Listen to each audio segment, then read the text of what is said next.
Una enorme fuente de vida, un gigantesco reservorio natural de agua dulce, se extiende por Argentina, Brasil, Paraguay y Uruguay.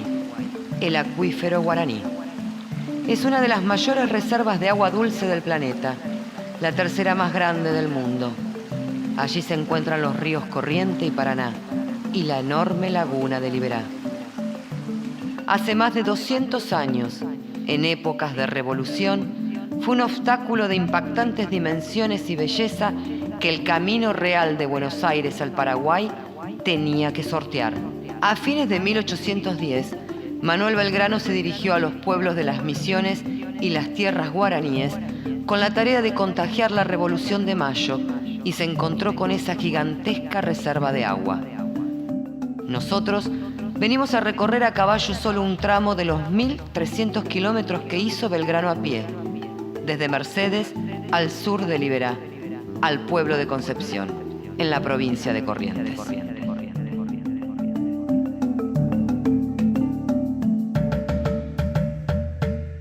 Belgrano era un hombre que hasta 1810 ocupa un cargo destacado, es un hombre importante, tenía una vida por delante fácil, si se quiere, si hubiera querido seguir en ese camino, y en 1808 ya comienza a pensar en la independencia de nuestra tierra, participa de muchas reuniones vinculadas al tema de la independencia luego de las invasiones inglesas, y a partir de 1810 su vida da un cambio total, pasa de ser un hombre rico, un hombre que tenía una vida fácil, cómoda, tranquila, a vivir 10 años de su vida hasta que muere en 1820, absolutamente desgraciado desde el punto de vista personal.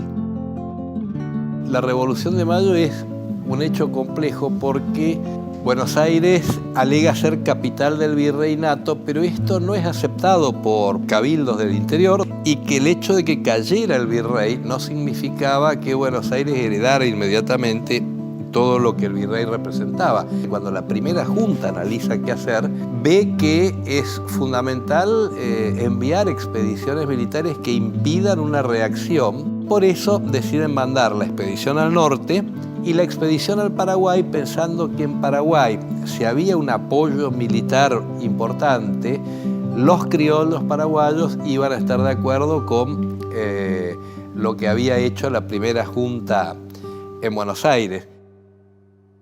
Belgrano siguió el camino real de la época del virreinato que unía a Buenos Aires con la entonces provincia del Paraguay.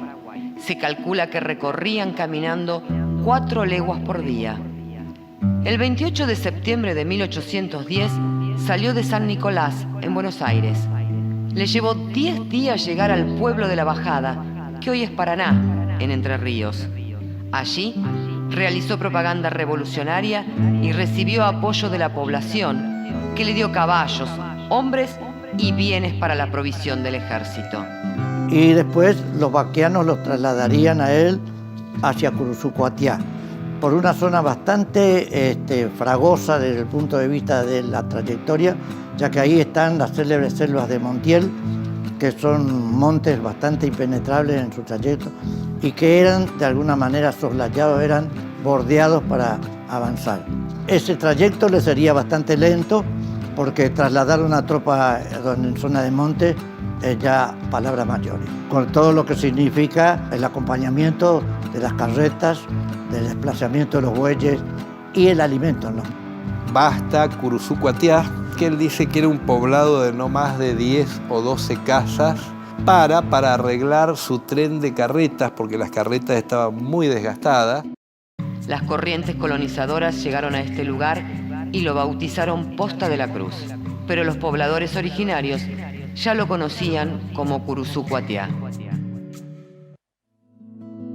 Para cuando Belgrano llegó a Mercedes, ya llevaba casi 20 días de marcha. Pasó poco tiempo aquí, apenas lo suficiente como para descansar, según nos cuentan los pobladores, en un ombú cercano a la plaza principal. En este poblado Belgrano ideó su estrategia posterior, pues le esperaba la misión más difícil, cruzar el caudaloso río Corriente, que no sin motivos llevaba y lleva hoy ese nombre. decidió dirigirse hacia la zona del arroyo Payubre para bordearlo y desembocar a la altura del paso de Caguazú. Era una tierra de alimañas y todo tipo de insectos y todo lo que pudiera mortificar el pasaje, y además no tenían ningún tipo de protección, no tenían carpas y llovía permanentemente, que no había animales para carnear y poder sostener al ejército, que no había prácticamente personas que pudieran ayudarlo. Recién después del río Corrientes aparecen 2 o 3 personas con ayuda. Belgrano se había quedado sin caballada y no tenía cómo seguir hacia adelante hasta que recibió una ayuda del gobierno de Corrientes. Este es el arroyo Payubre. Belgrano pasó con su ejército a la derecha de este arroyo. Este arroyo tenía la ventaja de proveer de agua pura y cristalina, y Belgrano lo fue siguiendo hasta llegar al paso de Caguazú. Bordeando el Payubre, Belgrano se acercaba a la difícil tarea de cruzar el río Corriente, cada vez más rodeado por ese enorme sistema de caudalosos cursos de agua. No imaginaba las dificultades con las que iba a encontrarse. Finalizamos el día dirigiéndonos a la estancia Salinas, en las afueras de Mercedes. Allí descansaremos para salir mañana a caballo. Pasamos por la localidad de Chavarría, de poco más de 2.000 habitantes. Desde aquí hasta Concepción, la ruta provincial 22 está bautizada con el nombre de Tamborcito de Tacuarí, en honor al niño Pedro Ríos, un héroe de Corrientes. Luego seguimos el camino rumbo a Caguazú, el lugar por donde Belgrano cruzó el río Corriente. Llegamos al río Corriente, al paso de Caguazú, y solo encontramos 2 muy malas canoas que nos servirían de balsa para pasar la tropa, artillería y municiones. Felizmente la mayor parte sabía nadar y hacer uso de lo que llamamos pelota, y aún así tuvimos 2 ahogados y municiones perdidas. Tardamos 3 días en este paso, a pesar del gran trabajo de los nadadores que pasaron la mayor parte de las carretas dando vuelcos. Este es el paso Caguazú que menciona Belgrano en sus memorias. Lo importante es ver la enorme dificultad que representaba atravesarlo. Belgrano dice que les tomó 3 días, habla de los bañados, alimañas, animales salvajes, etc. Pero lo fundamental era, en este terreno, movilizar un ejército de más de 1.000 hombres, de 70 carretas, de cañones, de suministros. Era una tarea titánica porque, como pueden ver, no es solamente el cruce del río, sino el cruce de toda esta zona inundable, que en ese momento también estaba muy inundada, porque Belgrano habla de fuertísimas lluvias.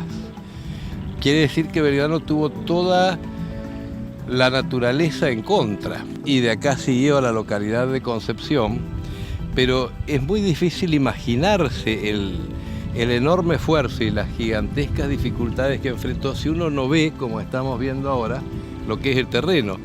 Cualquiera de nosotros diría es imposible, no se puede. Pues Belgrano dijo, tenemos una misión y la vamos a cumplir, y cruzó.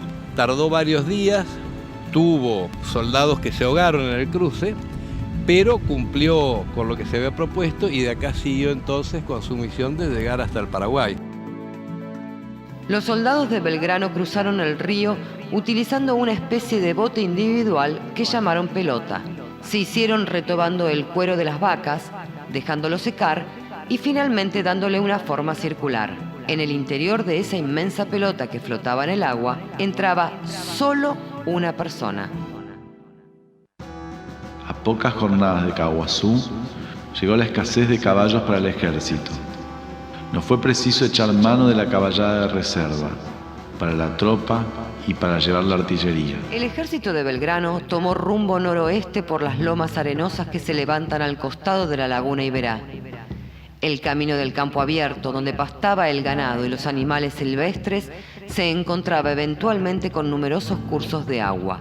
No faltaban las clásicas nubes de mosquitos que azotaban todas las tardes y noches. Cuando él atravesó la Mesopotamia, se encontró con los esteros correntinos, las lagunas y todos los animales que él nunca había conocido por la literatura, se maravilló y lo consideraba muy importante en cuanto a su conservación. Todo lo que es la riera o la costa del estero y todo lo que es la desembocadura del río Corrientes es una zona que, bueno, es una reserva tan grande.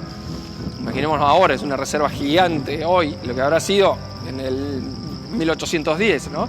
Y es una zona donde hay abundancia de vida, hay abundancia de comida, hay abundancia de todo. Entonces hay muchísimas variedades de aves de origen acuático, hay muchísimas variedades de anfibios, 126 especies de peces y más de 350 aves en esta zona. Así que es súper rica en todo lo que es biodiversidad y en todo lo que es fauna. De hecho, estamos por llegar al pueblo donde estamos ahora. El pueblo se llama Concepción del Yaguareté Corá, que quiere decir el corral del tigre.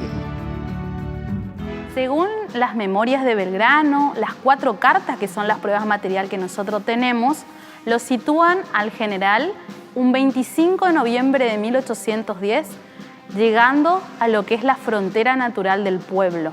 Él envía a un vaqueano para que ingrese al poblado y pregunte cómo se llamaba. Es ahí que le indican que este poblado se llamaba Yaguareté Corá. Entonces él decide descansar en este poblado para recuperar fuerza y secar las armas y los uniformes. Muchos vecinos del pueblo se alistaron en el ejército revolucionario. A la hora de misa va a la iglesia, se le acerca un viejo criollo que le dice, general, yo quisiera ofrecerme como soldado, pero por mi edad no puedo hacerlo, quiero que lleve a mi hijo. Y Belgrano lo mira y le dice, pero es muy chico, tenía 11 años. Entonces el padre le dice, por favor, acéptelo, general, es lo único que tengo para dar a la patria. Y en eso un coronel, Vidal, le dice, general, permítame llevarlo porque yo que soy medio cegatón me puede ayudar para como lazarillo. Y entonces se incorpora Pedro Ríos, entonces lo incorporan como tambor. El tambor era muy importante porque de acuerdo a cómo tocara se transmitían las órdenes. Y en la batalla de Tacuarí resulta quien encabeza los ataques con su tambor, tocando avanzar, avanzar, avanzar. Lo hace 3 veces hasta que en el tercer avance recibe 2 balazos, cae y muere casi inmediatamente.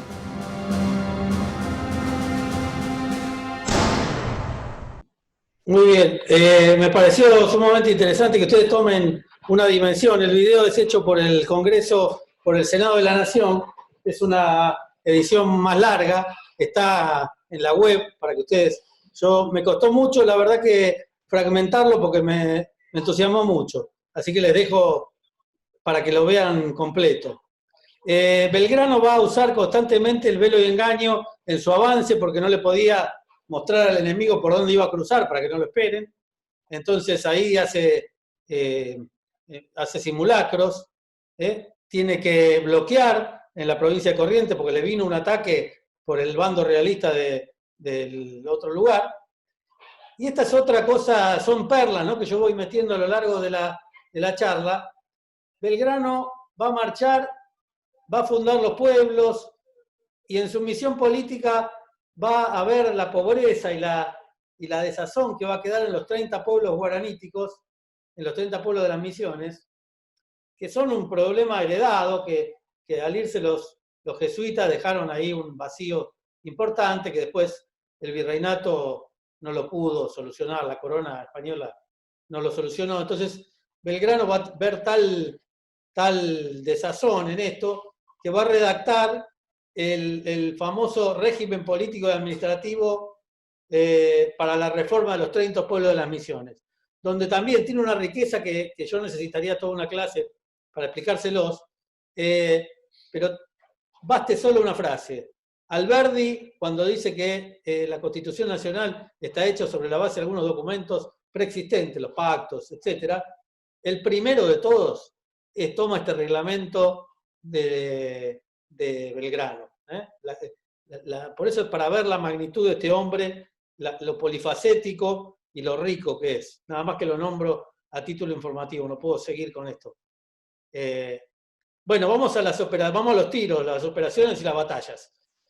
Hasta ahora fue un avance durísimo, un avance, como vieron, en condiciones terribles, de calor, etc.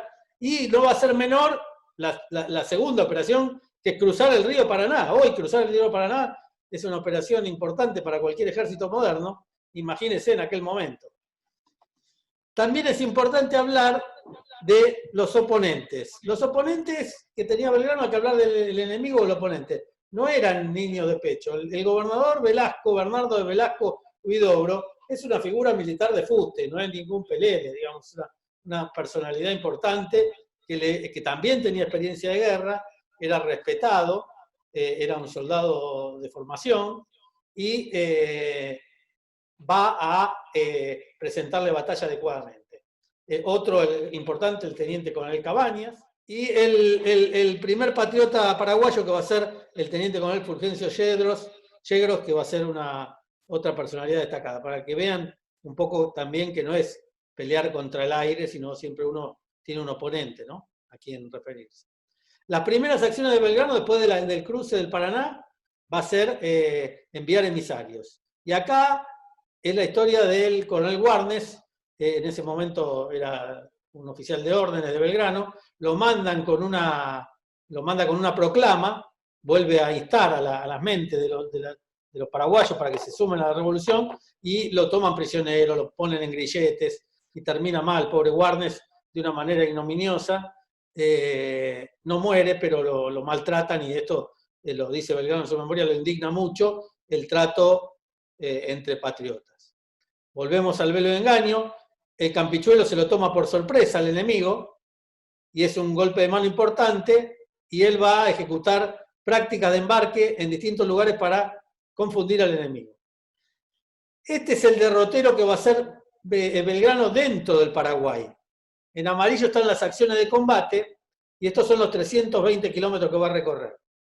El enemigo va a utilizar los ríos, los cursos de agua, y le va a plantear a Belgrano lo que los militares van a conocer como una defensa en profundidad, estableciendo 3 estamentos de defensa. El primero, que Belgrano lo va a sortear con esta acción de Campichuelo, en el río Tevicurí, le va a hacer otra acción retardante, y por último le va a presentar batalla donde él creía más conveniente, que es a las orillas del río Paraguarí, a 60-70 kilómetros de Asunción. Campichuelo es para destacar. Primero quiero mostrarles, fíjense el Paraná, ¿no?, el Paraná actual. Él va a elegir uno de los lugares más angotos, va a tratar de hacer fintas en este lugar, por acá, confundir al enemigo, amenazar con las tropas de Rocamora que vienen por Misiones, y realmente va a conseguir la sorpresa y va a desbaratar esta primera línea defensiva. Encarnación es lo que era Itapuá antes, esta línea defensiva comandada por el capitán Thompson. Y acá se va a dar el combate de Campichuelo, donde va a haber actos de heroísmo de los que habíamos visto. Entonces va a cruzar, va a enfrentar al enemigo, el enemigo se va a replegar, casi sin combatir, dice Belgrano, y Thompson se va a ir desde ahí, y Belgrano va a tomar como puesto comando la localidad de Itapuá para seguir su avance. Belgrano se va a instalar ahí ya en segunda orilla del lado del Paraguay. El cruce del Paraná, bueno, fue una cosa considerada una de las mayores hazañas. Construyó barcos, construyó botes, como decíamos recién en el video. Y lo más importante, una frase que la tengo acá del coronel Orstein, que en su libro La expedición libertadora del Paraguay nos va a decir: además del cruce, Si a esto se añaden las precauciones adoptadas para mantener al enemigo en incertidumbre, velo y engaño, los reconocimientos efectuados, las medidas para franquear el río Paraná, 900 metros de ancho, la ejecución del mismo, dado el ancho del obstáculo, y la ausencia de materiales adecuados, porque yo puedo franquear 900, como verán acá, barcazas hechas sobre palos, la gente como puede, algunos a nado, se llega, Orstein dice esto, se llega a la conclusión de que la operación llevada a cabo por el general Belgrano es una de las más notables que registra la historia militar argentina. Y asevero esto que está diciendo el coronel Orstein en su momento. El avance hacia Asunción. Como le dije, Thompson se retira, casi sin combatir, hay pocas bajas. El enemigo va a plantear una maniobra de tierra arrasada, una maniobra retardante. Acuérdense que años después Belgrano va a hacer lo mismo, pero él le va a hacer al enemigo la tierra arrasada. Entonces acá algo a lo mejor sacó de experiencia. Ustedes me dicen, ¿por qué desde Itapuá hasta el río Tevicurí no persiguió? Y no persiguió porque se tuvo que reorganizar esta operación, como les dije, de venir avanzando más de 1.400 kilómetros y cruzar el río no era fácil. Entonces llega a reunir a las fuerzas y avanza recién el 25 de diciembre. Hay una leve persecución, como les dije, de los bravos de Espíndola y Correa, y el enemigo le va a plantear definitivamente la batalla a 50-60 kilómetros de Asunción, en Paraguarí. El enemigo desde junio de 1810 va a ir preparando, como puede, porque tampoco estaban en condiciones óptimas la provincia del Paraguay, la defensa en profundidad. Y acá le hace la guerra de tierra arrasada, lo dice muy bien Belgrano en sus memorias, no va a encontrar animales, no va a encontrar la población, ya no va a ser la misma población que la había acompañado en el otro tramo. Por eso le decía yo que el espía y las gestiones que le habían informado a Belgrano eran equivocadas, no había. Todo el tiempo está buscando los partidarios de la revolución Belgrano y no aparece nunca partidario de la revolución, con lo cual lo habían mal asesorado. En Paraguarí va a haber una gran muestra de coraje, se va a instalar en esta formación inicial, en un ancho de 6,5 kilómetros. Cabañas va a ser parte de una división enemigo, Gamarra de la otra, Velasco se va a situar en el centro, Pedriel va a llevar una división, Machaín va a llevar la otra, y en segunda orilla va a haber una primera embestida de Machaín y sus hombres que van a llegar a la localidad de Paraguarí. Tal es así la embestida que Velasco va a huir hacia Asunción, en una gran confusión. Y acá viene un pequeño error del combate de los soldados, se meten en Paraguarí y se meten al saqueo, no siguiendo demasiado las órdenes de Machaín. Acá se genera una confusión, hay una confusión importante, aprovecha, Pedriel mantiene la posición, aprovecha acá y van a ser envueltos. Entonces empieza algunos errores, empieza a sentirse la tierra arrasada, la inferioridad numérica es importante porque acá algunos autores hablan de 4.000 hombres contra 400, seguramente eran más de 3.000 contra 400, Belgrano habla de 12.000 en el libro, la memoria es variable, pero seguro había superioridad numérica del enemigo y él tenía inferioridad. Sí confiaba en la superioridad moral, porque tenía una gran moral, el ejército va con una moral muy alta, y creía que la revolución, solamente la prédica de la revolución le iba a dar la victoria.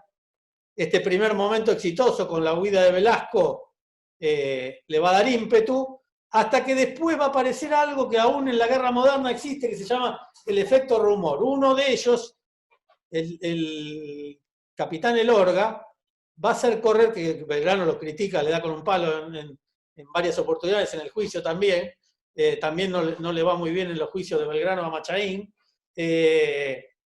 hace correr un rumor, y el rumor en la tropa, en combate, es lo peor, que estábamos siendo cortados por ese envolvimiento que yo les había dicho. Entonces el rumor corre, cunde, y Belgrano trata desde la posición de la reserva, retomar la iniciativa, pero ya era tarde.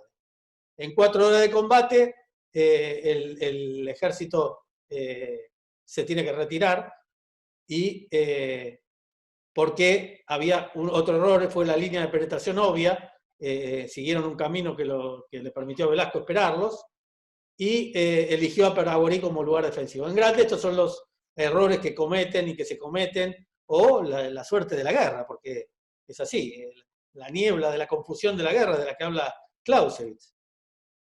Y se va a retirar de Paraguarí. Muy interesante esto que me olvidé, porque hay tantas cosas que les quiero decir que no me da el tiempo. Este cerro en Bahé va a ser conocido posteriormente por el Cerro Porteño, porque escuchaban los paraguayos hablar a los porteños, entonces quedó, hoy si usted va al Paraguay, el Cerro Porteño por esto. La retirada se va a retirar organizadamente, va a mantener a sus tropas y la va a llevar hasta Tacuarí, donde el enemigo no va a atacar, va a haber un lapso de un mes aproximadamente, y se va a producir la batalla de Tacuarí en la última línea defensiva. Como les decía yo, habían planteado la línea en 3 lugares. En este lugar. Entonces, se va a producir acá un combate de Tacuarí donde se va a ver el valor de Belgrano realmente en una inferioridad numérica peor, más la baja que había sufrido, con una acción de las fuerzas realistas por el río, y lo van a envolver. Belgrano va a contraatacar, y acá se van a ver actos de heroísmo, como el de Celestino Vidal y el héroe de Pedro Ríos, el tambor de Tacuarí. Y acá vamos a ver a una de las virtudes de Belgrano, que es el motivo de otra charla. El arrojo frente a la timidez y a la cobardía hace obrar al hombre en momentos de combate por el valor. Ejemplo de esto lo prueba el general Belgrano en reiteradas oportunidades durante la campaña. Como le decía antes, las 2 virtudes, el patriotismo y el valor, la valentía. En el combate de Tacuarí, ante la situación que se mostraba desfavorable, porque el enemigo tenía amplia superioridad numérica, el líder el general Belgrano, se pone al frente y le comenta a uno de sus hombres, que lo registran en la historia: aún confío que se nos ha de abrir un camino que nos saque con honor de este apuro, contraatacando. Y de no lograrlo, al final del mismo es lo mismo morir de 40 que de 60 años. Fíjense esta frase como le muestra el valor de un hombre. Prefiero morir de 40 en un acto heroico y no de 60 tristemente. Entonces esto lo pinta el hombre, como yo decía, que es. Machaín en una de sus investidas se rinde a Belgrano. Machaín después de acá va a tener una actuación muy, muy deslucida, va a terminar sus días en el Paraguay sin otra participación. El enemigo lo va a envolver, Vidal, como dije, se resiste, se repliega, y la fuerza patriota cuando Belgrano en el contraataque arremete, lo sorprende a los paraguayos. Entonces se genera un momento de alto el fuego, de pausa. Aprovecha Belgrano hábilmente esta pausa y le envía un armisticio, le pide un armisticio a Cabañas, y Cabañas acepta el armisticio. Por lo tanto, yo digo es un empate, ¿no? Porque Belgrano se retira con todos sus hombres, se retira desfilando con bandera desplegada, y le va a permitir, no lo va a perseguir Cabañas, va a haber un acuerdo, y esto va a dejar sembrado en el propio Yegros, en el propio Cabañas, no en Velasco, que se va a ir desprestigiado en cierta medida, la idea de la independencia. Entonces se va a cumplir después el objetivo ulterior de Belgrano, que le dije yo. Y acá está el repliegue, que no nos acordamos, tiene que volver después él con su ejército, porque aquí había que combatir, la Junta lo llama para combatir en el otro frente, que es la banda oriental. Reflexiones finales, y no los aburro. Vamos a ver un líder que prepara y administra la campaña a lo largo de distintas, está todo escrito, un líder previsor, inquebrantable, todo lo mira, todo lo observa, está presente, no descansa, lo dicen las memorias. Franquea no sé cuántos ríos, podemos contar importantes, 3 o 4, pero riachos un montón. Velo y engaño constantemente para distraer al enemigo, para ver dónde voy, por dónde voy. 1.700 kilómetros, como le decía, comparado con otras campañas, una cosa increíble. Y el gran error es alargar la línea de abastecimiento, ¿no? Como le va a pasar también a Napoleón cuando se interna en en Rusia. Va a dejar las líneas de abastecimiento y seguridad muy extendidas, en cada uno hay que dejar gente, con la falta de gente se va creando el clima desfavorable. Entonces Manuel Belgrano es un hombre que observa, explota las fuerzas que le da la revolución. Y a partir del 1806 va a ser un militar estudioso y reflexivo, responsable. Lo va a decir San Martín, es uno de los mejores que tenemos en la América. No será Napoleón, dice San Martín, algo así en una de sus cartas, pero es lo mejor que tenemos. Lo va a reconocer el mismo San Martín. La voluntad, es un empeño de Belgrano, es un héroe para imitar, un ejemplo de voluntad y de tesón, de esfuerzo, la verdad que encomiable. Denota un conocimiento de la psicología humana increíble. Imagínense mandar esa gente, por eso todos los que dicen que era de un carácter débil están sumamente equivocados. Llevar a los hombres a combatir 1.700 kilómetros de distancia, enamora a los pueblos que lo siguen, hasta enamora al enemigo, porque el enemigo termina después haciendo un gobierno independiente. Entonces la inteligencia y el don de mando, y una capacidad de trabajo para prever toda esta campaña de una manera excepcional.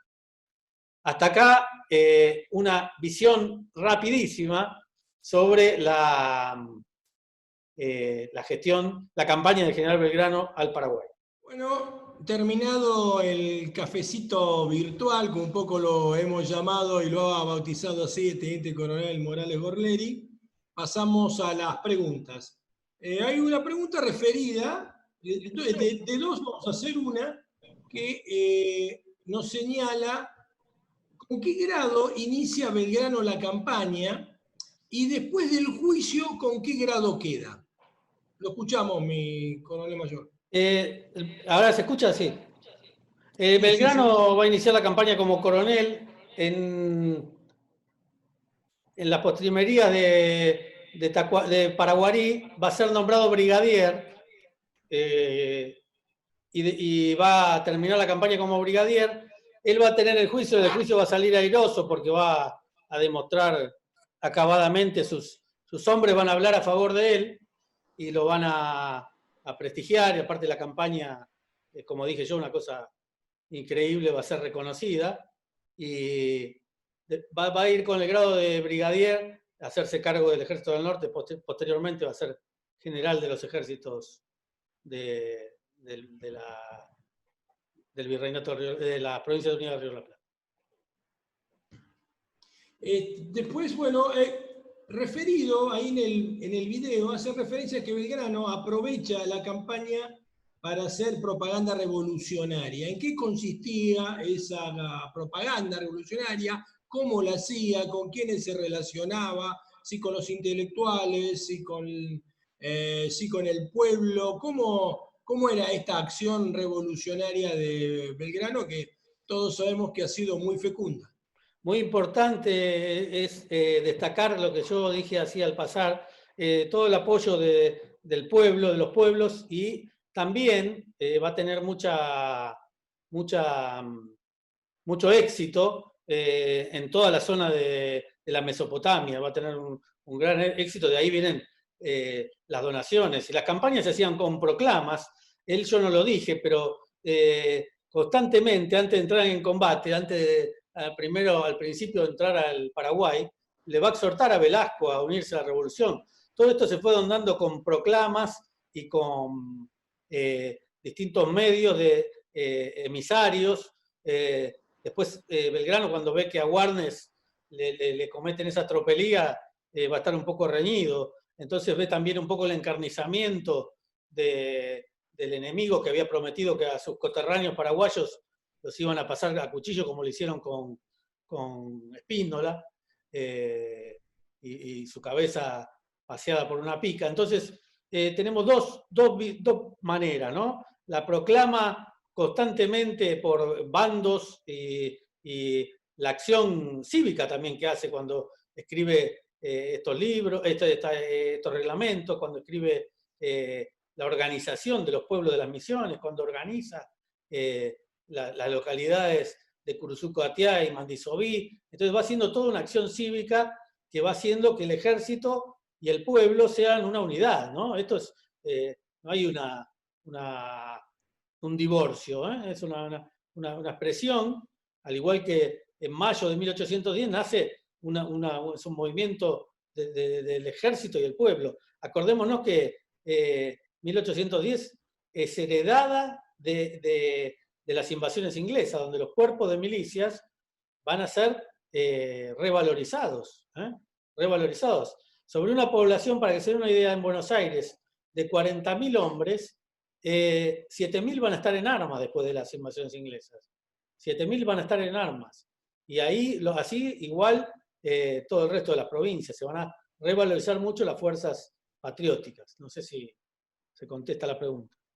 Sí, ya que estamos con el tema del hombre, el intelectual y el soldado y el pueblo, ¿en qué momento cree usted que Belgrano decide dejar un poco su función de hombre de Estado, de contractualista, de intelectual, en base también a lo que veíamos en la conferencia anterior, y entiende que es momento de empuñar el sable y pasar a realizar una campaña armada y una campaña con una función militar tan clara como tenía esta? En el primer momento que yo creo que él había sido nombrado al regreso del consulado de España como capitán de milicias, y solamente él mismo lo dice en sus memorias, era el uso de un uniforme que le divertía y nada más. Pero cuando vienen las invasiones inglesas y cuando el terruño, la patria, en el mejor sentido de la palabra, como él lo sentía, es amenazada, él toma conciencia y empieza a abrazar esta vocación. Con las dos virtudes que vuelvo a repetir, el patriotismo como virtud motora, que lo lleva a uno, que lo motiva a abrazar la carrera de las armas, y su propia valentía intelectual, que la valentía no significa que era un bravucón, sino que se entiende la valentía como un esfuerzo superior del coraje, donde hace vencer a la propia humanidad que uno tiene de preservarse de sus comodidades. Belgrano podía haber pasado la vida alegremente, cómodamente, como un rico señor de la ciudad de Buenos Aires. Y sin embargo, con esta vocación patriótica, se embarca en una empresa que lo va a llevar a una enfermedad en 1819 y va a terminar con su vida, ¿no? Va a dejar su vida en estos 14 años de vida militar. Otra pregunta referida a la preparación de las tropas. ¿Cuál era el nivel de preparación que tenían estas tropas? Si se las había proporcionado Belgrano, si había momentos de la campaña para hacer adiestramiento, como técnicamente se denomina. ¿Cómo era la preparación de las tropas patriotas de este ejército que conducía Belgrano?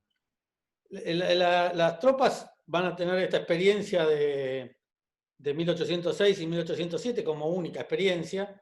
Son milicias que se van reclutando, muy elemental. También pensemos en el armamento. El armamento en la Argentina o en el Virreinato o en las Provincias Unidas se va a empezar a producir recién en 1812 con la llegada del barón de Holmberg y otros distintos personajes que incrementaron la construcción de la pólvora, los fusiles. Esto va a llegar, va a haber una gran acopio de armamento que va a venir de dos vertientes. Los fusiles y las carabinas de esa época eran de dos vertientes, no había una fabricación multinacional. O eran de origen francés o eran las que habían quedado tomadas del enemigo inglés en gran medida. Y los cañones, si ustedes se fijan, en cada división había 2 cañones. Entonces Belgrano, él mismo comenta también en sus memorias la falta de instrucción y lo difícil.